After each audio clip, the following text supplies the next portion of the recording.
Üle 90% Eesti energiavajadusest kaetakse põlevkivi elektrijaamade abil. Jääkainena tekib sedasi üle 6 miljoni tonni põlevkivituha aastas. Tuhka ladustatakse ligi 19 ruutkilomeetri suurusel maa-alal. Praeguseks on Narva tuhaväljadele kogunenud 280 miljonit tonni tuhka. Põlevkivituha ladestamine on Eestis oluline keskkonnaküsimus.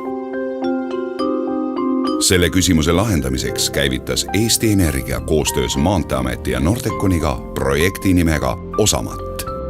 Eesmärgiks on näidata põlevkivituha kasutamisvõimalusi väärtusliku ehitusmaterjalina. Innovaatilise projekti raames katsetati põlevkivituha kasutamist pinnase tugevdamisel. Valdkonnaks valiti teedeehitus. Tavaliselt kaevatakse teetöödel rajatava objekti alune pehme pinnas välja ja asendatakse stabiilse karjäärimaterjaliga, mille kaevandamine ja transport on aeganõudev, energiamahukas ning keskkonda koormav. Osamat projektis kasutati pinnase tugevdamiseks massstabiliseerimist. Selle käigus lisatakse olemasolevasse pehmesse maapinda aineid, mis annavad pinnasele vajaliku kandevõime. Stabiliseerimine on kasutusel paljudes riikides, sealhulgas põhjanaabrite soomlaste juures. Osamat projekti teeb ainulaadseks maapinda lisatav sideaine, mille üheks komponendiks on põlevkivituhk.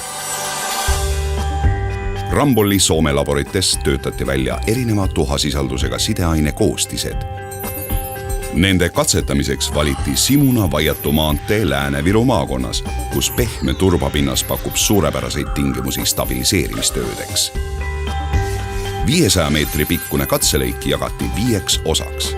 Igas sektsioonis kasutati erinevat tuhaliiki ja kogust, et leida parim võimalik sideaine koostis. Segudes kasutati peale tuhaga erinevas koguses tsementi. Tööde alguses eemaldati olemasolev teekate. Seejärel valmistati pinnas ette stabiliseerimiseks. Mass stabiliseerimiseks vajalikke komponente, põlevkivituhka ja tsementi hoiti 2 tsisternis.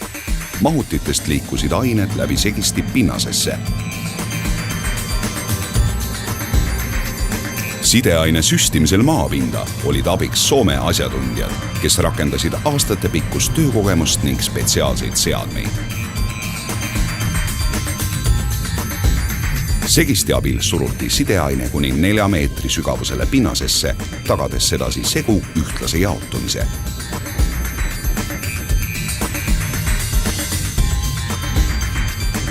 Töödeldud kihid siluti kopaga tasaseks ja valmistati ette järgmiseks etapiks. Tuhaseguga stabiliseeritud turbale paigaldati geotekstiil, mis eraldab erinevaid kihte. Viimase etapina rajati koormuskihid, mille eesmärk on tihendada stabiliseeritud pinnast. Ühtlasi eraldavad need stabiliseeritud kihist liigniiskust ning kiirendavad töödeldud pinnase tugevnemist. Kogu projekti vältel võeti proove ja tehti mõõtmisi, et võrrelda erinevate sideainesegude efektiivsust. Mõõtmised jätkuvad ka pärast ehitustööde lõppemist, et jälgida võimalikke muutusi tee kvaliteedis. Maantee avatakse liiklusele sügisel. Lõplik pindamine ja märgistamine toimub järgmise aasta kevadel. Usume, et Simuna Vaiatu katselõik kinnitab, põlevkivituhk on väärtuslik teede ehitusmaterjal.